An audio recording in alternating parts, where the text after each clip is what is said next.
مثل آنی که گندم نمای جعفروش میگویند آقای کبیری لاف از دموکرات دنیوی میزنند، اما میبینیم که باز در اصل دیگر چی است.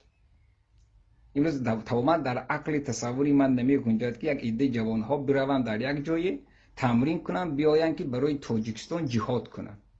اصلا با عقلم درست نمی آید که با کی جهاد میکنید شما؟ با همون مردم مسلمان؟ این چی رذالت است؟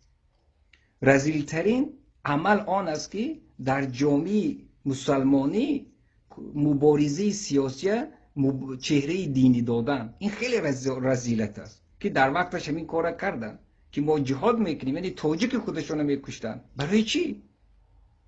و امروز هم این همین فکر در سر میپرورد یک عده. ما اصلا تعجب میکنم که اونها از کجا باشد.